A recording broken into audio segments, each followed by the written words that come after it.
नमस्कार सबैजना साथीहरूलाई फेरि पनि हामी एउटा नयाँ सामग्रीको साथ उपस्थित भएका छौँ र आज तपाईँ हामी सबैको महत्त्वपूर्ण दिन पनि रहेको छ। अझ भन्ने हो भने नेपाल भर्सेस युए हैन, यस्तो लाग्छ इन्डिया भर्सेस पाकिस्तान बीचको क्रिकेट म्याच।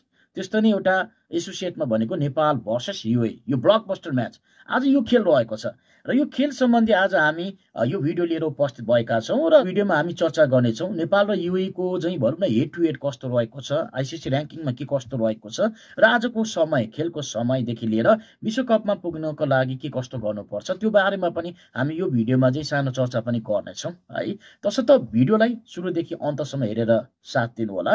नयाँ हुनुहुन्छ भने च्यानललाई पनि यसो सब्स्क्राइब गर्नुहोस्, एउटा लाइक चाहिँ गर्न नबिर्सिदिनुहोस्। हामी यसरी भिडियो बनाउँदा पक्कै पनि तपाईँले हामीलाई एउटा लाइक गर्दै साथ दिनुभयो भने आगामी दिनमा अझ भनौँ न हामी हौसी नै छौँ हैन तपाईँको लागि भिडियो लिएर आउन। र यति भन्दै आउनुहोस् भिडियोतर्फ लागौँ। कुवेत र जापान विरुद्ध शानदार जितसँगै ओमानमा जारी आइसिसी मेन्स टी20I विश्वकप इस्ट एसिया पेसिफिक छनौटको सुपर 6 पुगेको नेपालले आज आइतबार युए विरुद्ध सुपर 6 अन्तर्गतको पहिलो खेल खेल्दैछ र सुपर 6 को भने आज यो दोस्रो खेल हो, तर नेपालको भने चाहिँ पहिलो खेल रहेको छ। जारी छनौटमा अपराजित यात्रामा रहेको नेपाल र युए बीचको आजको यो खेल एकदमै रोमाञ्चक हुने निश्चित छ। आइसिसी टी20I र्याङ्किङको कुरा गर्ने हो भने हाल नेपाल भने 18औं स्थानमा रहेको छ र यता युए को कुरा गर्ने हो भने नेपाल भन्दा 3 स्थान माथि अर्थात् 15औं स्थानमा युए रहेको छ र आज भनौँ न आइसिसी र्याङ्किङको 18औं स्थानमा रहेको नेपाल र हामी भन्दा 3 स्थान माथि रहेको अर्थात् 15औं स्थानमा रहेको युए बीच आज आइतबार हुने खेल भने 11औं औपचारिक भेट रहनेछ। यी दुई बीच भएको पछिल्ला 10 भेट मध्ये दुवैले एक अर्का विरुद्ध चाहिँ 5 जित 5 हार बेहोरेको छ। यानि कि नेपालले पनि युएलाई यो 10 भेटमा चाहिँ 5 पटक हराएको छ, युए हामीसँग 5 पटक हारेको छ र युएले हामीलाई 5 पटक हराएको छ, हामी 5 पटक हारेका छौँ। हेड टु हेड भने इक्वल छ, यानि कि बराबर छ। र आज हुने खेल चाहिँ यी दुई बीचको चाहिँ 11औं टी20 अन्तर्राष्ट्रिय खेल हुनेछ। पछिल्लो पटक नेपाल र युए चाहिँ गत वर्षको अप्रिल महिनामा ओमानमै भएको, ओमानमै र यही मैदानमा यानि कि ओमानकै अल अमिरेट क्रिकेट मैदानमा चाहिँ एक अर्का विरुद्ध चाहिँ मैदानमा उत्रेका थिए। एसिया कप क्रिकेट छनौटको रूपमा रहेको सो प्रतियोगिता यानि कि ACC men's premier cup semi final रहेको उक्त खेलमा चाहिँ युए विरुद्ध 6 विकेटले पराजित हुँदा नेपालले यो वर्षको एसिया कप समेत गुमाउन परेको थियो। टस हारेर पहिले ब्याटिङको निम्तो पाएको नेपालले दिएको 120 रनको झिनो लक्ष्य युएले 17.3 ओभरमै पुरा गर्यो। ब्याटिङतर्फ नेपालका लागि सन्दीप जोराले अर्धशतके पारी खेल्दा अन्य ब्याटर भने चल्न सकेका थिएनन् र यस्तै बलिङतर्फ भने नेपालको लागि सो खेलमा गुलशन कुमार झाले 2 विकेट लिए पनि नेपाललाई खेलमा जित दिलाउन भने सकेनन्।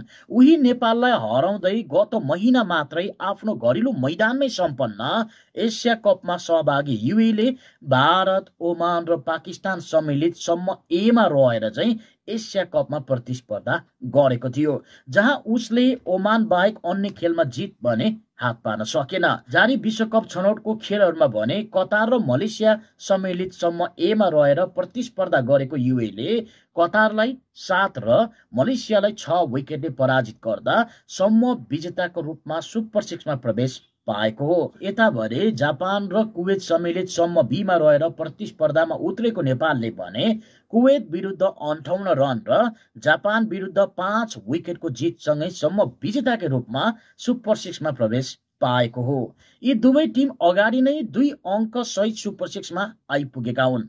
सुपर 6 मा भने शीर्ष 3 मा पर्न सके मात्रै पनि अर्को वर्ष भारत र श्रीलङ्काले संयुक्त रूपमा आयोजना गर्ने विश्वकपमा स्थान बनाउनेछ। आइतबार युएलाई हराएर अर्को एक खेल पनि जित्न सके नेपालले तेस्रो पटक विश्वकप खेल्ने सम्भावना छ र यदि नेपालले 4 खेलमा 3 खेलमा जित निकाल्यो भने चाहिँ नेपालको विश्वकप भने पक्का हुनेछ र यदि नेपालले 4 खेलमा 4 खेलमा जित निकालेको खण्डमा नेपाल विश्वकपमा त पुग्ने नै छ र साथसाथै यस क्वालिफायरको ट्रफी पनि नेपालले उचाल्नेछ।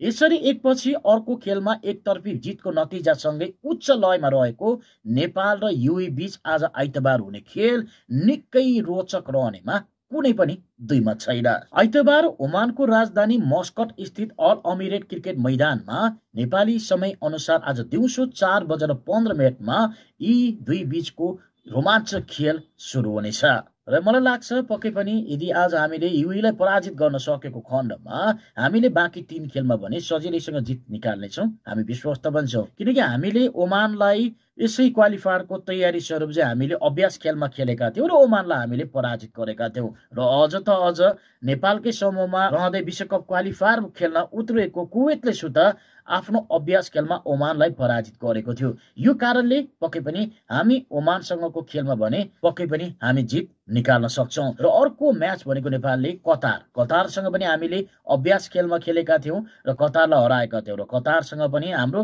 भर्खरैको एउटा राम्रो रेकर्ड रहेको छ र कतारलाई पनि हामी पराजित गर्न भने सक्छौँ। र अर्को कुरा गरौँ सामोआ, र सामोआ भनेको यो प्रतियोगिताको सबैभन्दा कमजोर टिमको रूपमा रहेको टिम हो। सामोआ सुपर 6 को नेपालले खेल्ने यो 4वटा राष्ट्र मध्ये सबैभन्दा कमजोर टिमको रूपमा पनि सामोआ रहेको छ। यसरी हेर्दाखेरि भने पक्कै पनि हामीले मलाई लाग्छ आज युएईलाई नेपालले पराजित गर्दै हामीले सबै खेल जित्दै हामी पक्कै पनि एउटा पनि खेल नगुमाइकन ब्याक टु ब्याक विन हुँदै नै हामी विश्वकपमा पनि पुग्नेछौँ। साथसाथै हामी यस क्वालिफायरको उपाधि लिएर पनि स्वदेश फर्किनेछौँ। नेपाल भर्सेस युएई बीचको आजको खेलको लागि हाम्रा गोर्खाली खेलाडीहरूलाई क्रिकफुट नेपाल र क्रिकफुट नेपाल परिवारको तर्फबाट जितको शुभकामना।